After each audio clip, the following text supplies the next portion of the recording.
Welcome to another edition of Cambridge Inside Out. I'm Susana Segat. And I'm still Robert Winters. Is that your first name still? It's still my first name. Well, in our abbreviated first segment tonight, we touched on a number of things here, having to do with the natural environment of Cambridge in part here. But I wanted to touch upon for the next little segment here a few other things, other interesting things that have been happening around town. Some of which I've actually found tremendously interesting and sort of historical import. One of which, yes.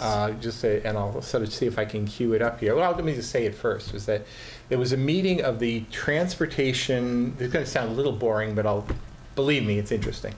Transportation and Public Utilities Committee on traffic, transportation, and access to transit issues in the Fresh Pond, Concord Avenue, Alewife area, et cetera, et cetera, et cetera, that happened up at the Tobin School. I guess it was last week. Pretty sure it was last week.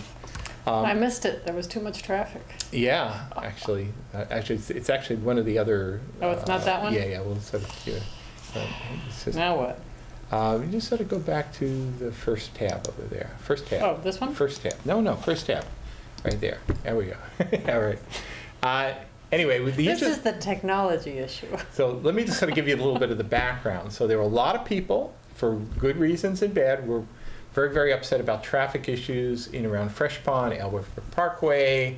A lot of traffic. And there's been sort of a merging of issues where there's a lot of new housing is under development up there, and people are making connections between the development of housing and the preponderance of traffic, and as well as the lack of proper sidewalks on New Street and pedestrian problems. All the issues are there. The desire for a bicycle. And it was interesting because, so a lot of people who were kind of pretty worked up, quite honestly, showed up at this meeting. And the city actually gave just a knock-em-dead presentation, both historically and factually, sort of some of the history. Because there's been an allegation, I don't know if allegation is too strong a word, but a suggestion that the city hasn't been doing any planning. It's just like the Wild West out there where greedy developers are just being handed the keys to the car and said, go ahead, do whatever you want, do whatever you want. But the truth is a little bit different. And I kind of knew about this because, following some of these things over the years, I was aware of, and I'll just sort of wave a few things. For those who think there's been no planning, this is this book right here. You just haven't read all the manuals. You haven't read all the manuals. This is a copy of, I actually have two copies of this. It's great. This is a book called the Fish Book. People have always referred to it as the Fish Book. And it actually goes back to the 70s or 80s. Now that we know.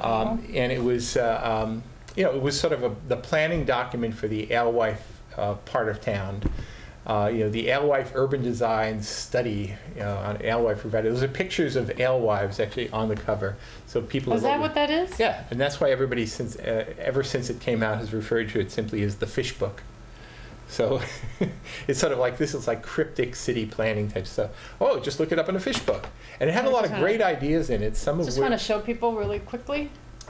This is the time when, in the Cambridge City Council, we had Mayor Danahy, Councilors Frizzoli, Kevin Crane, Frank Duhay, Sandra Graham, Mary Ellen Pruser, Walter Sullivan, Al Vellucci, and David Wiley. Yeah. So that was that era. That was definitely that era, right. And there were a lot of great ideas that were in that plan, some of which actually came to be, and some of which have long since disappeared. There are certain roadway connections that were created. There was basically a lot. I think the entire extension of Cambridge Park, what was once called the Ringe Avenue extension, which is now called Cambridge Park Drive. Just generally getting the ball rolling on doing something out there, which was sort of largely just vacant space. So some things happened, some things didn't happen. One thing that I think was really noticeable was proposed in the old Fish Book that never happened was a bridge that would take at the end of Cambridge Park Drive and jump over the railroad tracks and come out heading over toward Fresh Pond around Smith Place. So that didn't happen, but what exists still is a proposal to put a pedestrian and bicycle bridge over the railroad tracks. There's a picture of how there's traffic congestion on the Alewife Parkway. Yeah, well, that's the interesting thing, is that there was traffic congestion back in the 70s, And there's a 100-year floodplain. actually, the whole area is definitely in 100-year floodplain. Oh, Yeah. exciting. Yeah. Can I read to you, since I'm sitting here reading while Okay. you're carrying the show? Sure. Okay. An alewife is a small river herring found along the Atlantic coast and landlocked in certain lakes of North America, especially New England. The fish has a deep body and is heavily built forward, thus the comparison with an alewife, the name given to a hardy 17th century English alehouse keeper. That's the origins of the name alewife. From the Dictionary of Americanisms in 1675, they say, the alewife is like a herring, but it has a bigger belly, therefore called an alewife. There you go. It doesn't rhyme at all, but No. there you have it. All right. So anyway, that was the fish book, and it's a great, love this. it's a nice document to have, and it's kind of interesting to see how much of it, the ideas that were in there, and the conditions shown in there, persist today. All right. Wow. Now, if you roll the clock forward, I mean, there have been various I'm other not done with this book yet. efforts. Oh no, well, we'll just be reading. You just carry on here. All right, sorry. So, in April of 2005, actually after a lot of deliberation, the Cambridge Planning Board came up with what was Here, let called me the show the Concord Alewife rezoning petition. So there was Here a goes. lot of planning that was going on in amongst the planning board to come up with this. And some of those pictures that you see shown on this document here are the very same pictures that we saw at this presentation the other day. And that process actually led This to, is fabulous. it actually led to, I think it was eventually adopted in 2006, maybe June of 2006. See, you can tell how much clout each successive city council has, whether they're listed on the reports or not. Yeah. So the 2005 city council was not very Well, powerful. no, but there's a reason, because what you're holding right there was just the petition from the planning board to the city council, which several months later resulted in the Concord Alewife Plan, which was then voted by the city council in June, I think, of 2006. And because once it was actually voted by the council, Wait, I want to show the happy people here. it probably Happy then, people yeah, happy people in meetings. There we go. See, it explains a lot, doesn't it? So Nice that finding. would Okay, probably we'll see if the city council's on here. that would probably have the city council We'll see. names in there, Oh. because that was an Okay, there it official is. document. All right, All you're right. right. So there it We have is. the Masters of Technology So we here. had Mayor Okay. Sullivan, Michael Sullivan, Marjorie Decker, Henrietta Davis, Anthony Galuccio, David Marr, Brian Murphy, Ken Reeves, Denise Simmons, and Tim Toomey. Exactly. So that's not that far away. Right, It's and fairly I- recent. Yep. Sorry. And I think the people in the planning board of those, I think 3 of those members of the planning board may still be on the planning board. Not sure. Wonderful. But the interesting thing about the meeting that was happening this past Thursday was... Is there a picture of you in here in a public meeting? No, there might be. I haven't checked, actually. It wouldn't surprise me. What they showed, actually, that document that you have right there is actually, I think, if I might actually have her, here's the Concord Alewife Beautiful. Plan. All right, let's see if we can actually fire it up here. Oh, you have it. This is it. Yeah, work. This is it. It's a long time. It's 89 pages. I don't think. But there's lots of pictures. There are lots of pictures here. And I actually do have this also now linked off of Cambridge Civic Journal website. It's also linked off of the city council, excuse me, the city website for Community Development Department. But there are some particular, and I'll just sort of see if I can sort of scroll down in here.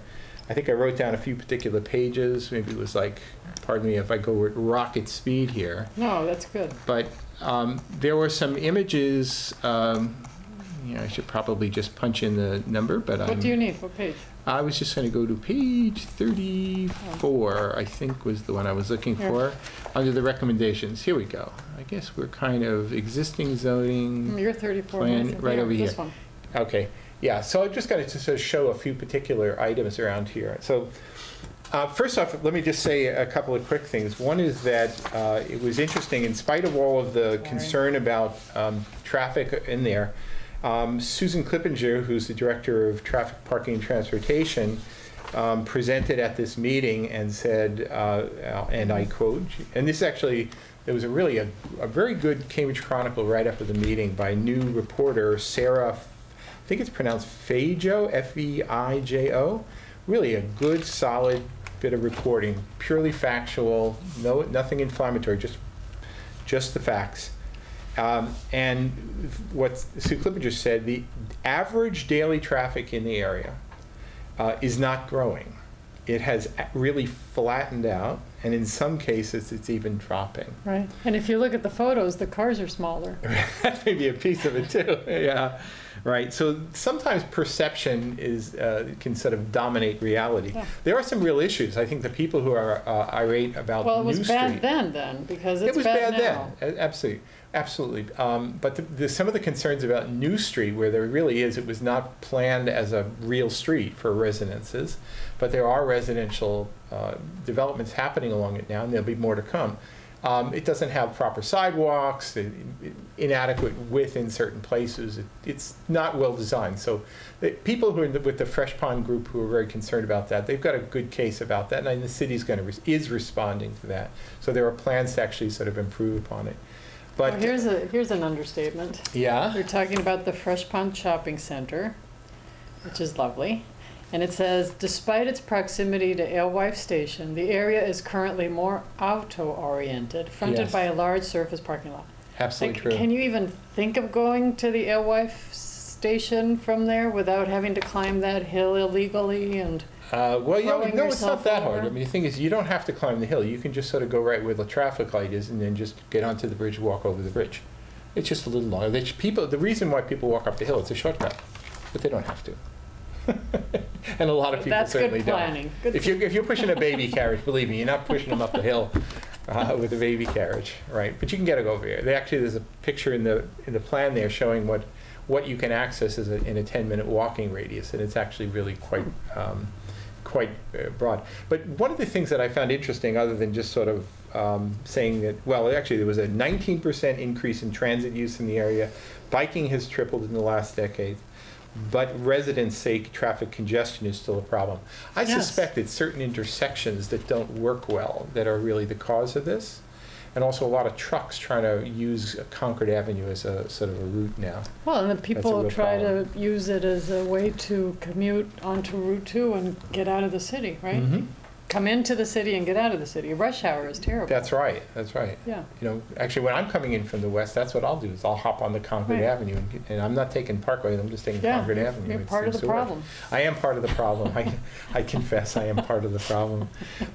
But part of the presentation basically said that if people are concerned about residential development, this city official said that's not by accident, that's by design.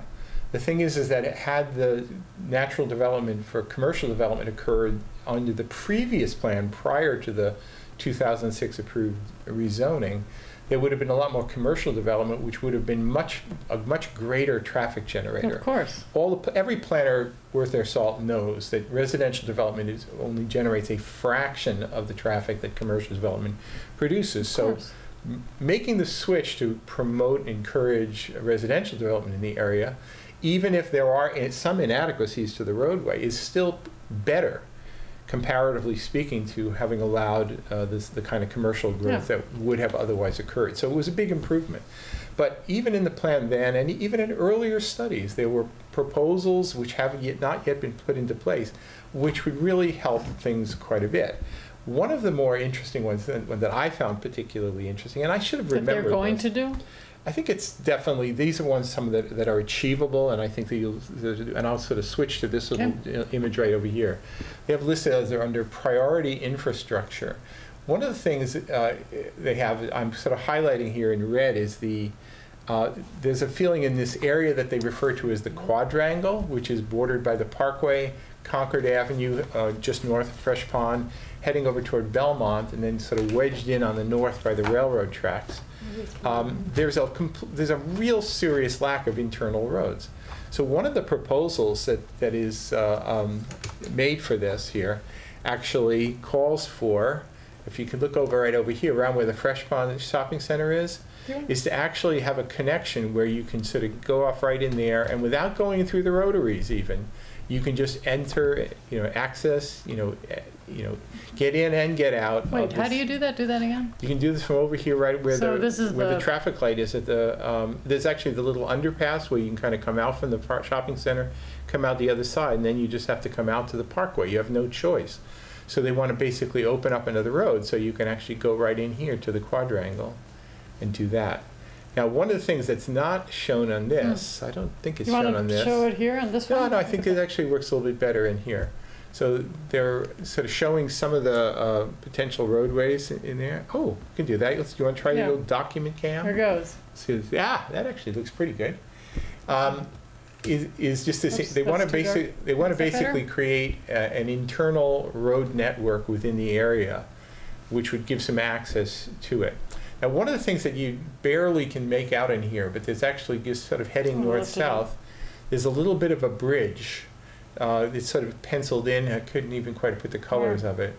That would actually would take traffic over from what looks almost like a lake in there, over to the north, up and over the railroad tracks to connect to what they call the triangle. So there's always the quadrangle and the triangle to the north.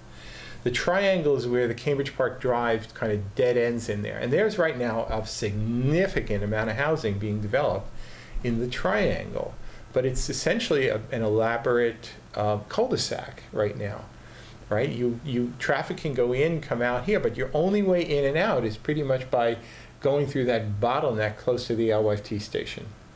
So, it's not, my personal guess is that unless something is done about that, unless everybody sort of bikes and whatever, you're going to continue to have some traffic generation problems in there. But there are some connections in here. And I think maybe I can actually show it back on the computer picture here. What you can see up here in the triangle, where right now you just go out Cambridge Park Drive, there's one of the options here is to have some of the new housing down in this little neck of the woods right here that's under construction now. To have actual access to sort of come up and out.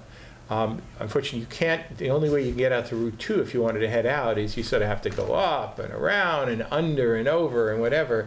So all the traffic is still being kind of squeezed into a really, really narrow bottleneck.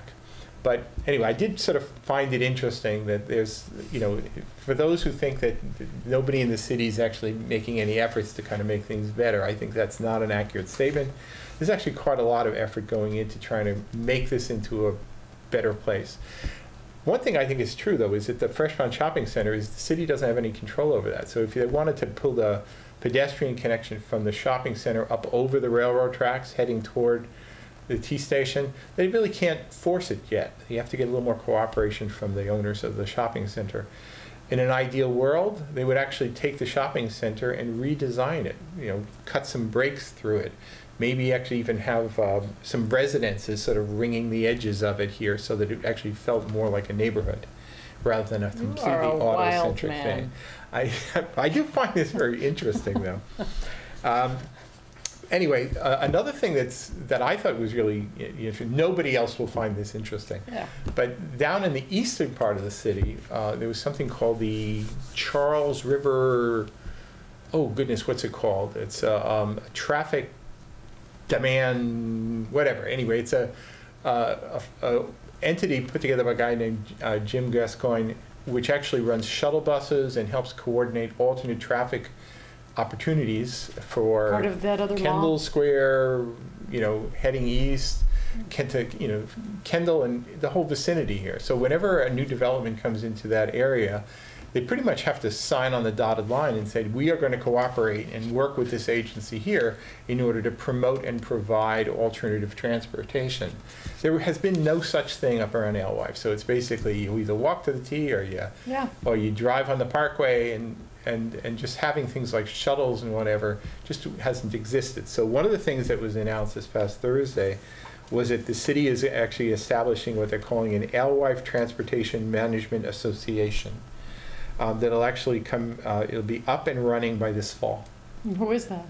Well, I don't actually know who the particulars are, and I don't know whether it's going to be totally within the city or like happened in East Cambridge, where it's actually a separate company, if you will, that does business with the city in order to provide these services.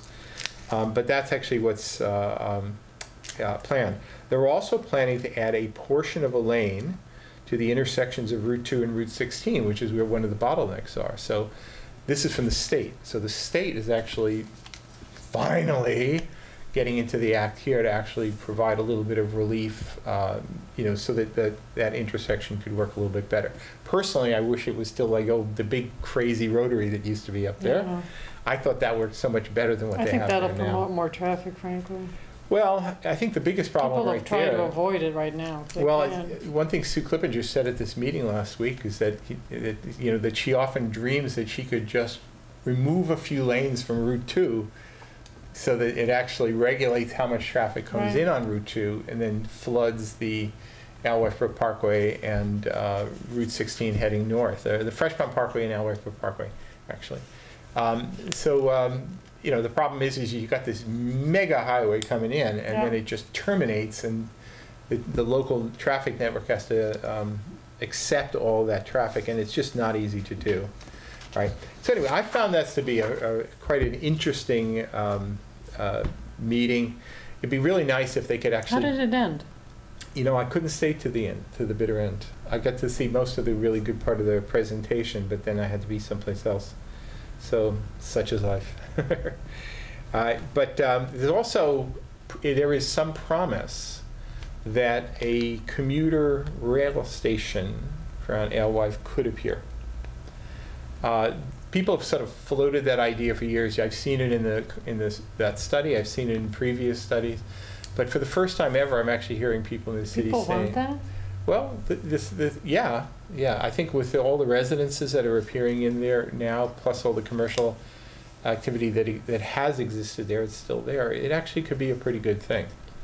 So, but that actually brings up to me a much more interesting question, which would be a subject for an hour of discussion. Really, is this schism about transportation. And we have the poor folks who take the bus, and then there's the people that take the T, and then there's the people with the laptops that take the commuter rail, and it's sort of like economic segregation based on transportation. Is that how you see it? Yeah. Well, listen, when I worked out at Brandeis, there's a commuter rail stop there, and if you went to the Brandeis website and ask how can you get out to Brandeis if you don't want to drive, right?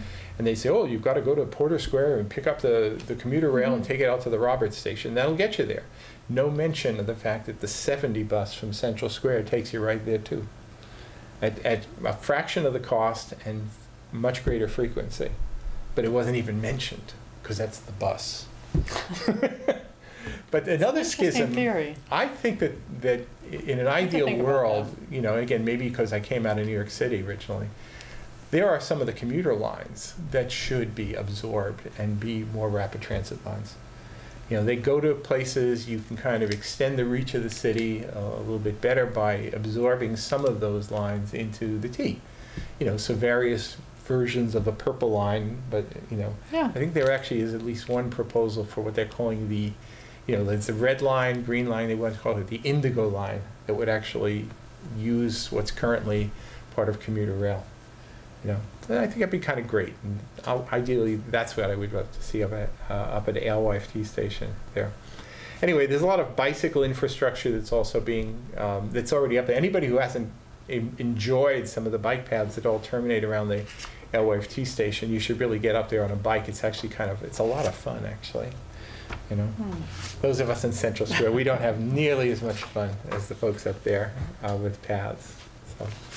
Well, we only have a few minutes left. I've sort of been rambling on about. A couple of big bills happened at the State House this week. Tell me. Well, there's actually more than I'm going to talk about right now. But there was a big bill to move out of the Transportation Committee the idea that undocumented immigrants can get licenses. Yeah. Well, this week it went to study. All right. It was a split vote, and they decided to not talk about this bill anymore. So it's probably done for this legislative session, and someone might bring it up next time. Then on the governor's desk, there's a big bill to extend the statute of limitations in civil sex abuse cases. Yeah. See, right now, if you've suffered through sex abuse, when you turn 18, you have a 3-year period to file a claim. All right. They're changing it to 35 years. 35. Yeah. So That's a from you're change. 18, you until you're 53, you can file a claim. So Right. it's retroactive, Yeah. and you file it up, I believe, up to 7 years from the day you recognized it, realized it. So that's a big big change. That's a big change.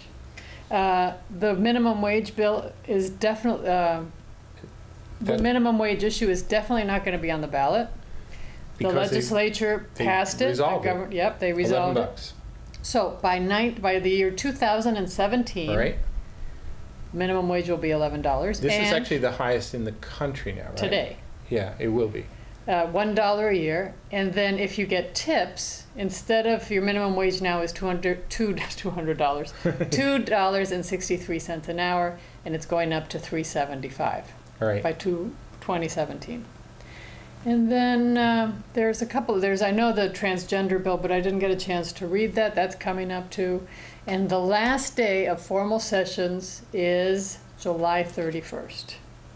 So July 31st is the last day they can vote on anything. So if they send a bill to the governor and the governor vetoes it and he returns it to them after July 31st, That's it. too bad. Yeah. So that's a big date. I saw Marjorie Decker the other day and says they're really, really busy right around now. So Oh, if yeah.